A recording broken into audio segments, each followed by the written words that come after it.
Hello, everyone. Dr. James Marcum here. Thank you for joining me. Thank you for sharing this. Thank you for being a part of our ministry and signing up for a newsletter. Today, I usually pray about topics and what to bring as far as the text, as far as a topic. And today I really felt inspired to talk about testosterone and why is it important for women. Everyone knows it's important for men, but I'm going to talk about why it's important for women, why we have a problem, why we need to talk about it, know about it, so we can do something about it. That's very important. I also want to start by answering a question, and I'm going to start doing this more often because questions come in very frequently. And as you know, we can't answer all of them across our many social medias. But before we start today, I wanted to ask, this question has come in many times. This one happened to be regarding COVID and long COVID from the mRNA vaccine. And many people have asked, when would you start treatment for detoxifying the body? Well, of course, healthy lifestyle right away. But when would I start giving formulas to break up spike protein, which would include nattokinase, bromelain, and turmeric? Well, if a person had elevated D-dimer, that signifies clotting in the blood. If they had high C-reactive protein, that shows ongoing inflammation. And if I measured their antibody levels, now, I've talked before, I wish they had a direct spike protein level. We could do that if we wanted to. But if they have those labs abnormal, then I would suggest starting the combination of nattokinase, bromelain, turmeric, and rechecking the blood work in 2 or 3 months and follow the patient clinically. That's if they didn't have contraindications, and that's if they did everything naturally. And we have videos on that at our heartwiseministries.org site that you can go to. So I just wanted to answer that question because it's come in quite a few times. So now let's get back to our topic. But before that, I have a biblical prescription that I want you to memorize. And this is important because this is God, Christ talking to us. And it comes from 2 Corinthians 12, verse 9. And he, God, Christ, said to me, "My grace is sufficient for you. For my strength is made perfect in weakness.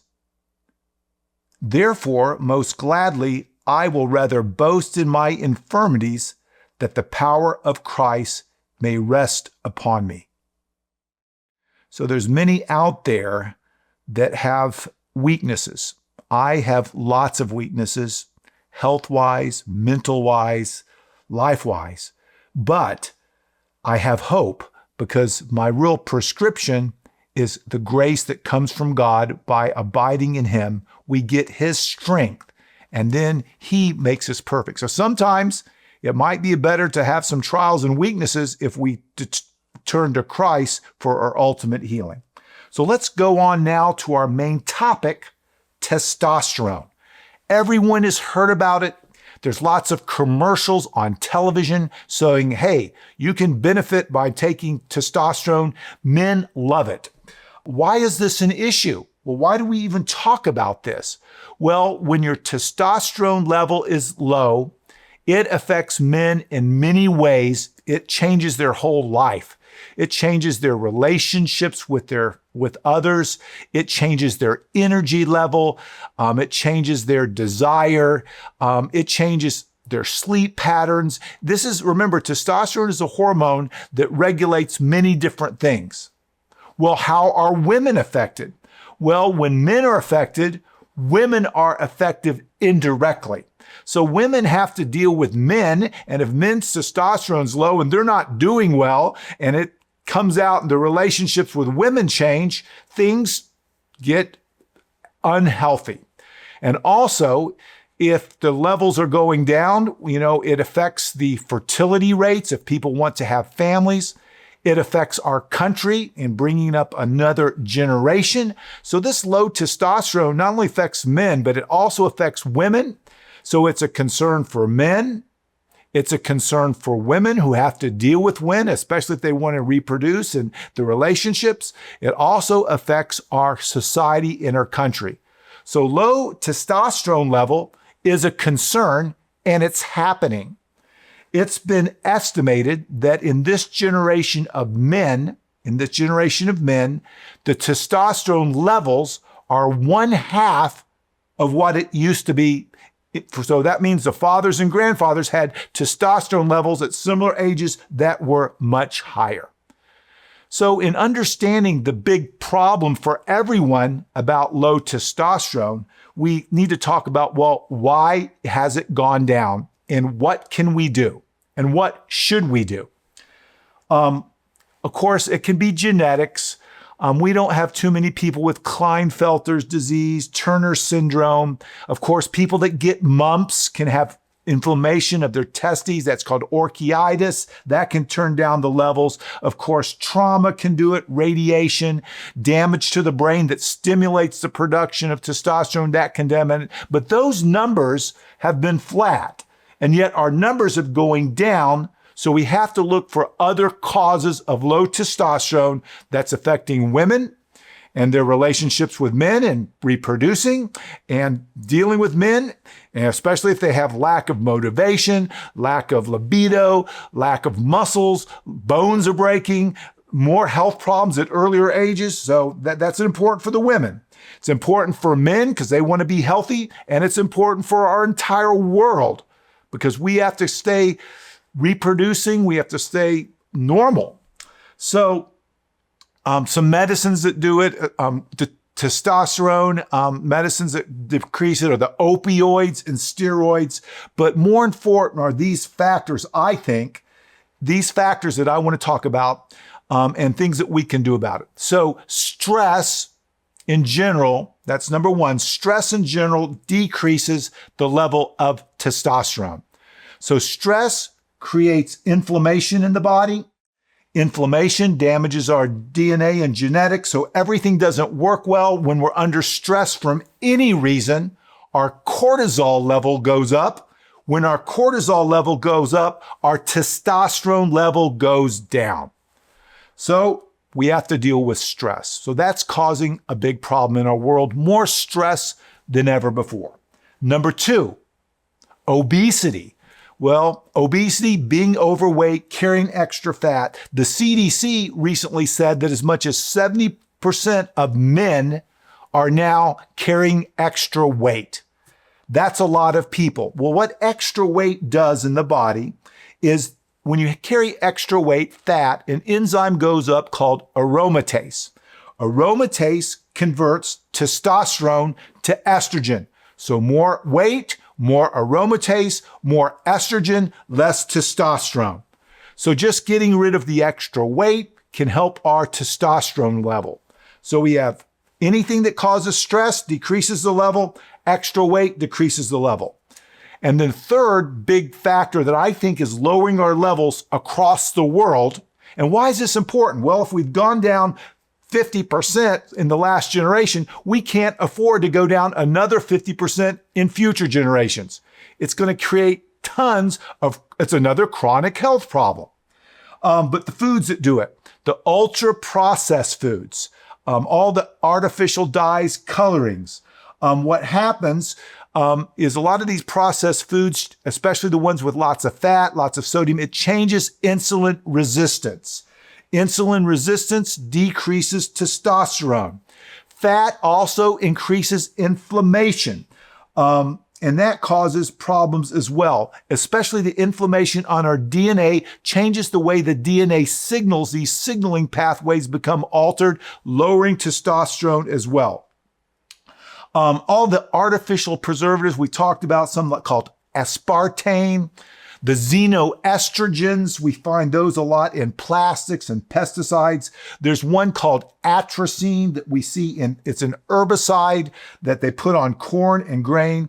And of course, toxic foods. I'm going to throw alcohol and marijuana on that list too. They also lower testosterone production. But one of the big ones out there that people don't even talk about much, toxin that's in our food supply, lowering our testosterone level, is glyphosate. This is an herbicide that they use on a lot of plants.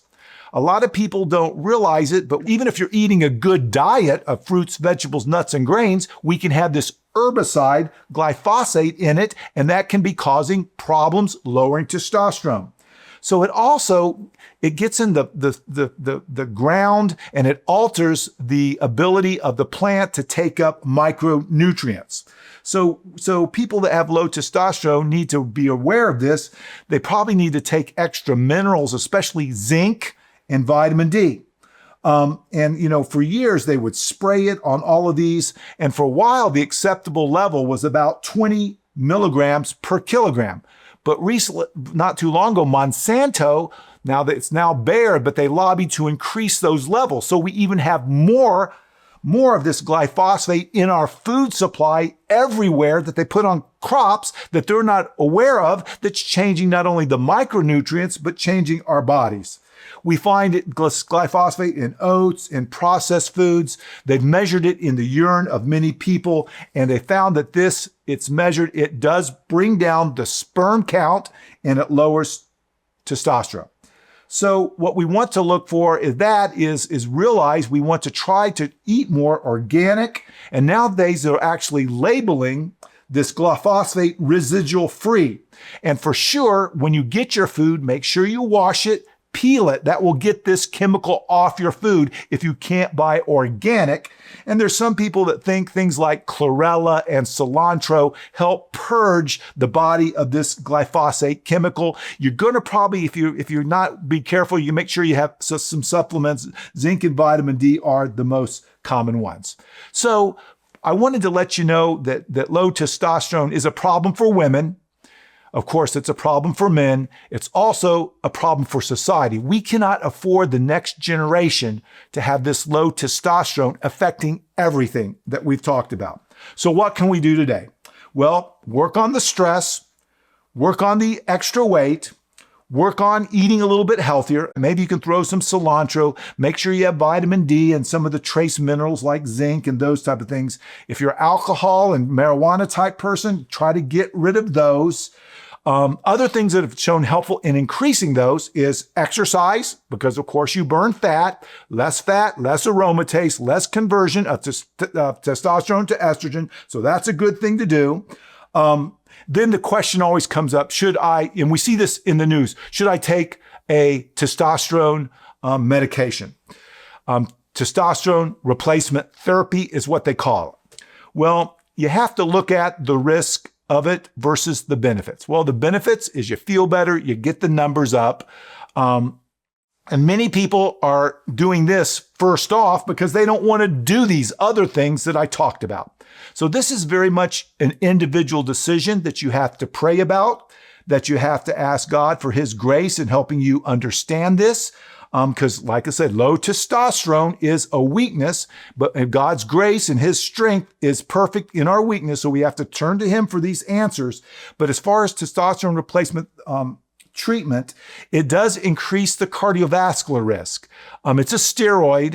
It increases the risk of clots, especially because it makes the red blood cells counts go up. Your blood becomes a little bit more hyperviscous. So in people with cardiovascular disease, strong family history, previous heart attacks, I would definitely say I would not recommend this. It also increases the risk of sleep apnea. It causes prostate problems. It makes the prostate bigger. If you have prostate cancer there, you want to make sure, because it can actually grow these cancer. Remember, it's a growth hormone to any degrees. And it also can cause swelling in the body. And we don't want to give it to anybody that wants to start a family because it decreases sperm counts. And we don't want that as well if you're trying to start a family. So those are the cons of it. So are there some people taking it? Yes, there are. And you have to always balance the risk versus the benefits. So if a person is doing everything they can do, and they have a poor quality of life, that they don't have any energy, they're depressed, their relationships aren't good, they don't want to start a family, they don't have a lot of medical problems, and they're supervised closely for taking this hormone. I can see it in a very narrow group of people, but I would want to make sure that they were trying to do everything that they could to increase their levels. Lots of us, me included, walk around with low levels and we do okay. You know, our bodies gradually wear out, things get worse. We just do the best we can. Now, I do try to keep the stress down, not doing as much call, not working as hard. I try to exercise, eat healthy foods. I'm now trying to peel the foods, make sure I'm taking trace minerals. My level is probably still on the low side, but I don't think for me, the risk of taking testosterone-related therapy is worth it. Anyway, that's just my opinion on all this. You know, men have run out of testosterone through the years and they've done okay. They just have to work on other things as well. But my concern today is this happening in a younger age group. It's affecting women. Women need to be aware of this. So why? Because they make a lot of the health decisions for men. They can encourage men on their stress levels to maybe exercise more, help with the toxic food, because usually the women are buying the food. They can help out with all of this. They need to have this information too, because I see this as a major problem for our world as we move forward. And I was surprised that this glyphosate is everywhere. So I try to eat pretty healthy, but it's even in our fruits, vegetables, nuts, and grains. We have to be careful about that. So I'm gonna try to tell my wife to get more organic foods. I'm gonna peel my foods. I'm gonna wash them more, especially the fruits and vegetables, nuts and grains. And I'm gonna look at the labels a little bit more, and I might even eat a little more cilantro, or I might even try some chlorella. Who knows? Anyway, but finally, I want to leave you with this text, and I want you to memorize it, because even if we have these problems of low testosterone, even if we are a female that lives with a man or knows men that have low testosterone, it's affecting their lives, even though our world is affected by all of this, we always have hope. We always have hope in a greater future. This world's not our home, and we want to let everyone know it. Modern medicine has its place, but God is the one that heals. And He heals through us choosing Him to be in a relationship with us, abiding in Him, accepting His grace, increasing in faith. That gives us the power to see truths like this, gives us the power to make changes as He leads in His time, helps us not to be discouraged. Because remember, you know, everything doesn't happen all at once. Sometimes it's a journey. We just want to be on the journey, and we know where we're going because we're guaranteed. But that's the real message that we want to share with the world, that there's hope, there's power in the Word. There's ways that we can balance everything. You know, I see too much people, we don't have balance anymore. There's a place for modern medicine. There's a place for nutrition. We have to balance those, but we have to use our true north as a source of our healing and of a source of our knowledge and our lens and our power source. So in this text here, I want you to memorize it. And God said to me, saying it to Paul, my grace, giving us something that we don't deserve, a gift, is sufficient for you. That's all you need. You don't have to worry about these other things. You don't have to work your way into health. You don't have to worry about this, because my grace is sufficient for you. For my strength is made perfect in weakness. So when we're weak, we go to God for grace. His grace changes us. And there's real genetic changes in our DNA. Genes are turned on and off based on this relationship. There's now research that's showing it. It says, my strength is made perfect in weakness, so it's okay to be weak. Therefore, most gladly, I would rather boast in my infirmities, that the power of Christ, permanent healing, permanent ability to change my lifestyle for the right reasons, to see truth, to see where to use modern medicine, how to make these decisions, That's the power of Christ helping you, may rest upon me. So memorize that text. My grace is sufficient. So thanks for joining me. We talked about testosterone today. Give us a like. Subscribe to our newsletter. Share your comments below. If I'm off base, I want to know about it. I'm willing to listen. And I hope that person that had the question about spike, I hope that helped the many people that have written into that. And that's just my opinion on the recommendations I would give, but check with your doctor, see what they would say. So I'm going to be praying for each one of you as we move forward in health, looking at the big picture. Hey, I want to encourage you. One thing, I'm praying, and I want you to pray for me, that my new book, More Control, Less Disease, Reversing Cardiovascular Disease and Chronic Disease, it's going to be out later this year. So I'll let you know how to get that later. So keep your eyes open. And also we're coming up with a new weight management journal to share with you as well. These are the ways that we support our 501c3 so we can get this message out to the entire world. And nowadays, people are using social media. I'm still going out and meeting with people and talking to them. They're reading material. So you can be part of this. You're part of this when you listen. You're part of this when you pray. You're part of this when you share. You're part of this when you donate. And if you buy one of these books in the future, that's going to help us as well to spread the gospel message in a little bit different way to the entire world. So thank you for joining me. I'll be back soon with yet another biblical prescription for life.